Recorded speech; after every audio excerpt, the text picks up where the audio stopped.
Learner tutorials চ্যানেলে সবাইকে স্বাগত জানাই। আজকে যে বিষয়টা নিয়ে আলোচনা করব বা পড়াবো সেটা ক্লাস 6-এর একটি বিষয়। আমরা জানি ক্লাস 6-এর পরিবেশ ও বিজ্ঞানে জীবনবিজ্ঞান ও ভৌত বিজ্ঞান দু রকমেরই বিষয় আছে, একটু ভূগোলের বিষয়ও আছে। আমরা সেই কারণে পড়ানোর সময় এখন থেকে জীবনবিজ্ঞান ভৌত বিজ্ঞানটাকে আলাদা করে স্টুডেন্টদের বুঝিয়ে দিই যে এটা ভৌত বিজ্ঞান, এটা জীবনবিজ্ঞান, তাতে তাদের উঁচু ক্লাসে গেলে সুবিধা হবে। তো সেই রকমই আজকে পরিবেশ ও বিজ্ঞানের জীবনবিজ্ঞান পোর্শনে যে বিষয়টা আমি পড়াবো সেটা হলো মানুষের শরীর। তার একটি পার্ট বা সেই অধ্যায়ের একটি টপিক ফুসফুস, মানুষের ফুসফুস। তাহলে আমরা প্রথমে একটুখানি বলে নিই, আলোচনা করে নিই যে মানুষের শ্বাসতন্ত্র সম্পর্কে। সেটা করার আগে একটা জিনিস বলে দিই, এটা পড়াচ্ছি এটা পিপিটি দিয়ে, ফলে স্ক্রিনে তোমরা যখন ভিডিওটি দেখবে তখন দেখবে যে লেখাগুলো একটু ছোটো ছোটো লাগবে, তা ফুল স্ক্রিন করে দেখো, তাহলে আশা করা যায় সমস্ত পয়েন্ট যেগুলো আমি আলোচনা করব স্পষ্ট দেখতে পাবে। তাতেও অসুবিধা হলে ফুল স্ক্রিন করার পরে একটু জুম করে নিও, অর্থাৎ স্ক্রিনের উপরে হাত দিয়ে টেনে একটু স্ক্রিনটা বড় করে দেখে নিও, এবং যে পয়েন্টগুলো আমি লিখে দিয়েছি পরপর সেটা আলোচনা করব। বারবার ভিডিওটা চালিয়ে শুনে সেই পয়েন্টগুলো যেটা আমি আলোচনা করলাম সেটা যদি লিখে নিতে পারো সেই পয়েন্টের আন্ডারে, তাহলে দেখবে একটা নোটের মতনও তৈরি হয়ে যাবে। ব্যাপারটা নিশ্চয়ই তোমরা বুঝতে পেরেছো আমি কি বলতে চাইছি। তাহলে চলে এসো এবার পড়ার মধ্যে। আমাদের শ্বাসতন্ত্র সম্পর্কে একটু আগে জানতে হবে। শ্বাসতন্ত্রের কাজটা তো আমরা বোধহয় সবাই জানি, যে আমরা বাতাস গ্রহণ করি শ্বাসতন্ত্রের মাধ্যমে, যে বাতাসের অক্সিজেনটা আমাদের রক্তে মেশে, আর রক্ত থেকে কার্বন ডাইঅক্সাইড আমরা ছেড়ে দিই, যে বাতাসটা আমরা শ্বাসতন্ত্রের থেকে বের করে দিচ্ছি তার মাধ্যমে। অর্থাৎ আমরা শ্বাসতন্ত্রে যখন বাতাস ঢোকাই সেটাকে বলে প্রশ্বাস, আর শ্বাসতন্ত্র থেকে যখন বাতাস বের করে দিই তখন তাকে বলে নিঃশ্বাস। প্রশ্বাসের সময় যে বাতাস আমাদের দেহে প্রবেশ করে, ফুসফুসে প্রবেশ করে, তার থেকে অক্সিজেন রক্ত গ্রহণ করে, আর নিঃশ্বাসের সময় যে কার্বন ডাইঅক্সাইড দেহে তৈরি হয় সেটা নিঃশ্বাসের বায়ুর মাধ্যমে বেরিয়ে যায়। এইভাবে আমাদের দেহকে সুস্থ রাখতে এই শ্বাসতন্ত্র যেমন সাহায্য করে, তেমনই এই যে মনে হবে অক্সিজেনটা নিয়ে তাহলে কি করবে রক্ত আবার সেই অক্সিজেন প্রত্যেকটা কোষে পৌঁছে দেবে। কোষ সেই অক্সিজেনের সাহায্যে খাদ্য ভেঙে শক্তি উৎপন্ন করবে এবং কার্বন ডাইঅক্সাইড তৈরি করবে। সেই কার্বন ডাইঅক্সাইডটা তো নিঃশ্বাসের মাধ্যমে বেরিয়েই যাবে, আর যে শক্তি উৎপন্ন করবে সেটার সাহায্যে আমরা আমাদের দৈনন্দিন সমস্ত কাজ করব, আমরা বেঁচে থাকব এক কথায় বলতে গেলে। তাহলে নিশ্চয়ই বোঝা গেল যে শ্বাসতন্ত্রের কাজটা কি। এবার আমরা চলে আসি যে শ্বাসতন্ত্রের বিভিন্ন অংশ সেটা সম্পর্কে।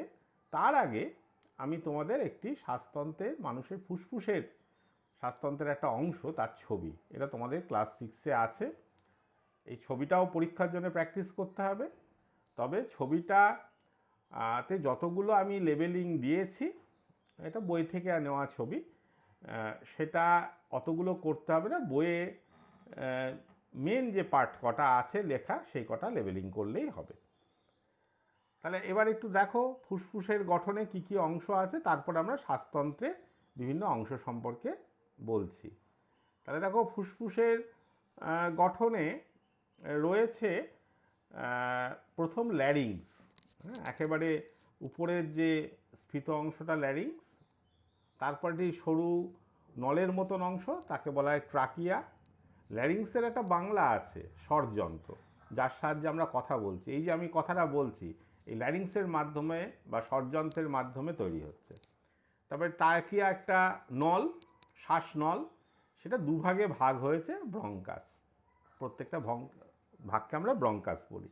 এবার ব্রঙ্কাসগুলো ফুসফুসে প্রবেশ করেছে। ফুসফুস তো দেখতেই পাচ্ছ ছবিতে, দুটো ফুসফুস মানুষের আছে, লালচে বর্ণের একটি ফুসফুস, প্রত্যেকটা ফুসফুসই হয় কালচে লালচে বর্ণের। তা আমরা এটা পরে আবার বর্ণটর্ণগুলো বলবো।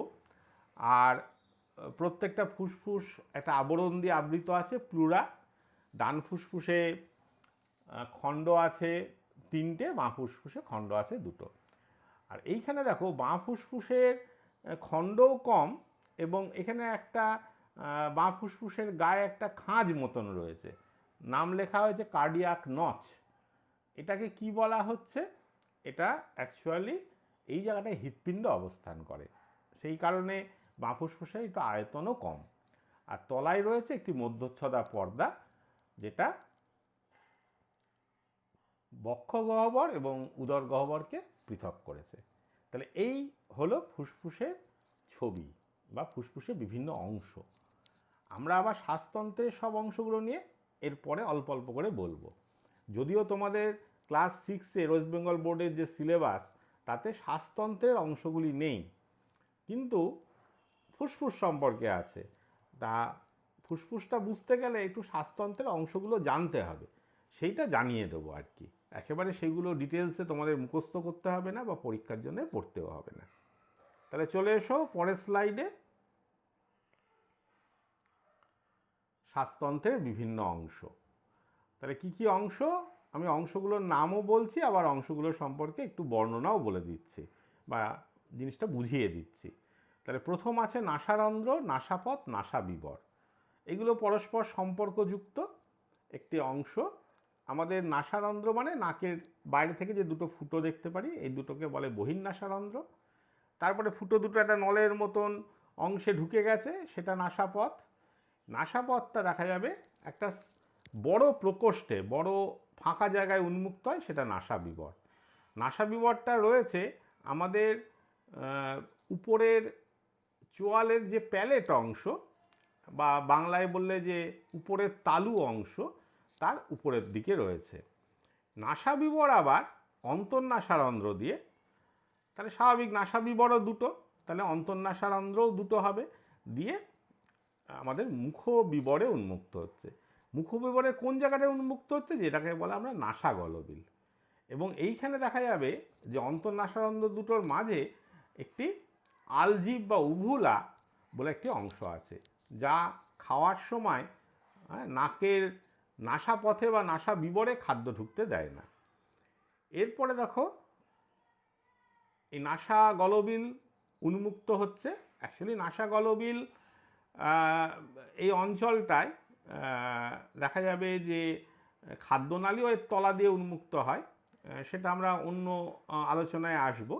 তাহলে এই নাসাগলবিলটা দেখা যাবে ষড়যন্ত্রে, বা উল্টোটা বলি, ষড়যন্ত্র বা ওই ল্যারিংস, যেটা আমি আগে ছবিতে দেখালাম, সেটা ওই নাসাগলবিলে উন্মুক্ত থাকে। এবং এই ষড়যন্ত্র বা ল্যারিংস যে জায়গাটায় নাসাগলবিলে উন্মুক্ত আছে, সেখানে অধিজিহ্বা বা এপিগ্লটিস বলে একটা মাংসল অংশ থাকে, যে খাওয়ার সময় খাদ্যটা আমাদের কোনো মতেই এই ট্রাকিয়ার মধ্যে বা ষড়যন্ত্রের মধ্যে ঢুকতে দেয় না। এরপরে এলো একটি লম্বা নল, পাইপের মতন অংশ, যেটাকে আমরা ট্রাকিয়া বলছি। ট্রাকিয়াটা দুটো ভাগে ভাগ হচ্ছে, প্রত্যেকটা ভাগকে আমরা ব্রঙ্কাস বলছি। ডান দিকের ব্রঙ্কাসটা একটু মোটা হয়, তার কারণ ডান দিকের যে ফুসফুসটা একটু আকারে বড় এবং তাতে 3টে খণ্ড আছে। আর বাঁদিকের ব্রঙ্কাসটা একটু ব্যাসে কম হয়, তার কারণ বাঁদিকের ফুসফুসটা আকারে একটু ছোট এবং এখানে 2টো খণ্ড আছে। এবং ট্রাকিয়ার ব্রঙ্কাসের গায়ে এমনভাবে কিছু তরুণাস্থি থাকে, এগুলো বাতাস চলাচলের সময় কখনোই চুপসে যাবে না, এটা খুব গুরুত্বপূর্ণ। আর ব্রঙ্কাসগুলো উন্মুক্ত হয়েছে ফুসফুসে। তাহলে এইবার বুঝতেই পারছো যে এবার আমরা ফুসফুসের গঠনে চলে এলাম। তাহলে আমরা পরের স্লাইডে আসি, সেখানে আমরা ফুসফুস সম্পর্কে বলবো, ফুসফুসের বিভিন্ন অংশ। প্রথম ফুসফুসের আবরণ। একটু আগে আমি বলেছি যে ফুসফুসের একটি দ্বিপর্দাবৃত আবরণ থাকে যার নাম প্লুরা। এই প্লুরা আবরণটা দেখা যাবে যে বহিস্থ প্লুরা এবং অন্তস্থ প্লুরা এরকম দুটো ভাগে বিভক্ত থাকে। অর্থাৎ বাইরের দিকের পর্দাটা বহিস্থ প্লুরা, ভিতরের দিকের পর্দাটা অন্তস্থ প্লুরা, এবং এর মাঝে প্লুরা রস বলে একটা তরল থাকে, হ্যাঁ, যাতে ওই দুটো প্লুরার পর্দা পরস্পর ঘষে কখনোই নষ্ট হতে পারে না। এরপরে দেখো যেটা রয়েছে ফুসফুসের বর্ণ। হ্যাঁ, এমনি তো আগের ছবিতে দেখলে যে ফুসফুসের বর্ণ একটু লালচে মতন, অ্যাকচুয়ালি ঠিক এরকম লালচে হয় না, একটু কালচে বাদামি বর্ণের হয়ে থাকে। তার কারণ বা কালচে লাল টাইপের হয়ে থাকে, তার কারণ ফুসফুসের মধ্যে প্রচুর রক্তজালক আছে।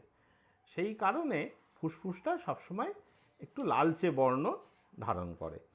হ্যাঁ, আর এটা তো ঠিক যে আমরা ফুসফুসের মধ্যে সবসময় বায়ু প্রবেশ করছে।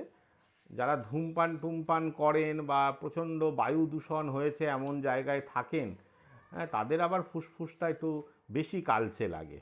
হ্যাঁ, তোমাদের বইয়েও দেখবে এরকম ছবি আছে। এবার তারপরে এসে গেল তোমার খণ্ড। আমি আগেই বলেছি যে ফুসফুসের ডান দিকের ফুসফুসে 3টে খণ্ড আছে, বাঁ দিকের ফুসফুসে 2টো খণ্ড আছে। একটু আগে যে ব্রঙ্কাসের কথা বললাম, ব্রঙ্কাস ডান দিকের ডান দিকের ফুসফুসের ব্রঙ্কাসটা আবার ফুসফুসে ঢোকার পরে 3টে ব্রঙ্কিওলে ভেঙে যায়, অর্থাৎ 3টে নলে বিভক্ত হয়, এবং প্রত্যেকটা নল এক একটা ফুসফুসের খণ্ডে প্রবেশ করে। আর বাঁদিকের ব্রঙ্কাসটা 2টো ব্রঙ্কিওলে ভেঙে যায় এবং সেটা 2টো বাঁদিকের ফুসফুসের খণ্ডে প্রবেশ করে। তাহলে খণ্ড ব্যাপারটা বোঝা গেল। এরপরে একটা জিনিস দেখবে ওই ছবিটার মধ্যে খণ্ডগুলোর আবার মানে যে দাগ দিয়ে একটা আলাদা মতন লাগে বা দুটো খণ্ডের মধ্যে যে ভাঁজটা তৈরি হয় সেগুলোর কতগুলি নাম আছে। হ্যাঁ, যেমন অনুভূমিক ফিসার, অবলিক ফিসার, বা আমরা বলি বাঁদিকের ক্ষেত্রে অবলিক ফিসার।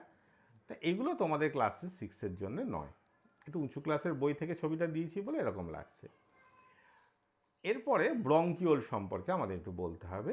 ব্রঙ্কিওল তো শুনলেই মাত্র যে ব্রঙ্কিওলগুলো হচ্ছে ব্রঙ্কাস ভেঙে তৈরি হচ্ছে, আবার সেই প্রত্যেকটা খণ্ডে যে ব্রঙ্কিওলগুলো প্রবেশ করলো তারা আবার বিভক্ত হয়, প্রায় 18তম ব্রঙ্কিওল, মানে প্রায় 17 বার বিভক্ত হয়।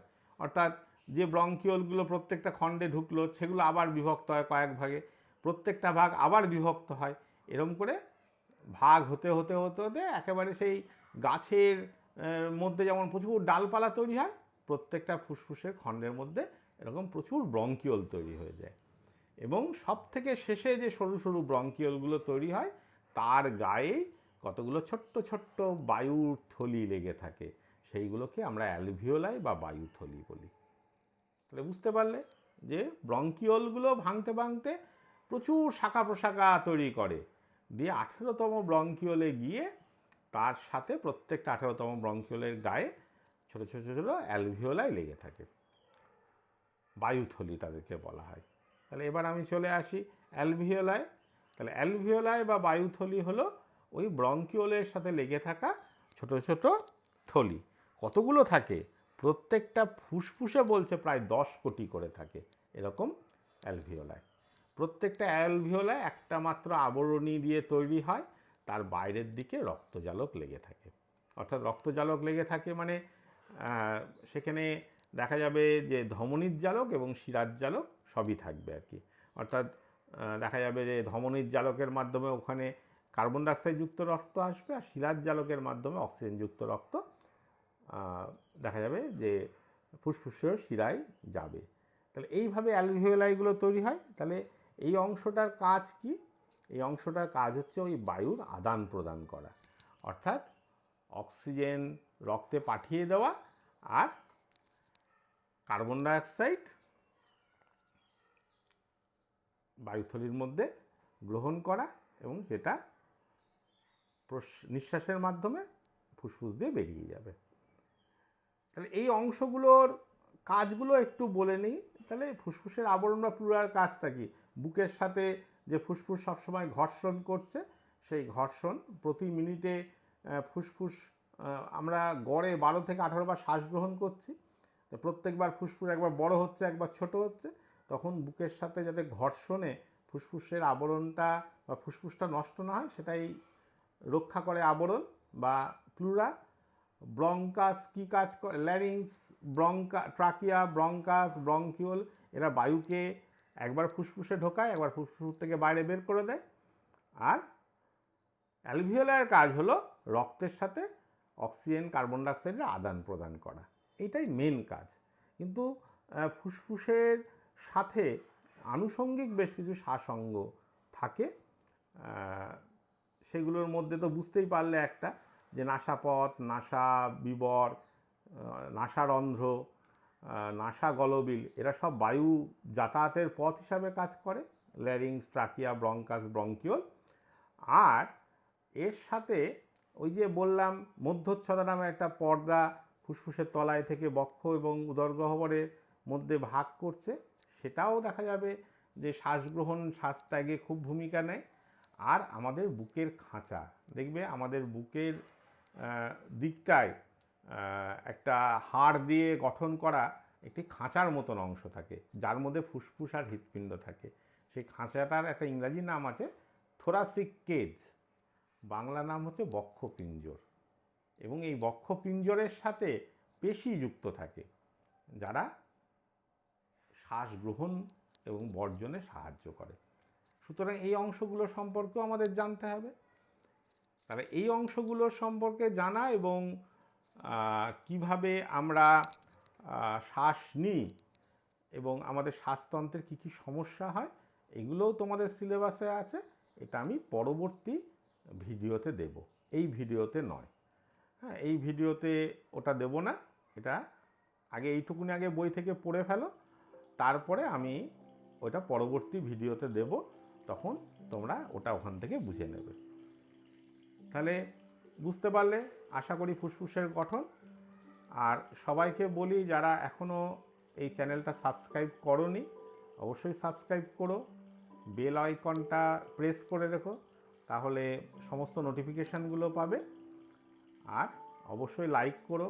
যা যা সমস্যা হচ্ছে, এটা বারবার বলছি, কমেন্টে লিখো, আমি অবশ্যই উত্তর দেওয়ার চেষ্টা করব। আর পড়াশোনা করবে, এটা পড়ে রাখো, পরবর্তী ভিডিওর জন্য অপেক্ষা করো। অসংখ্য ধন্যবাদ তোমাদের।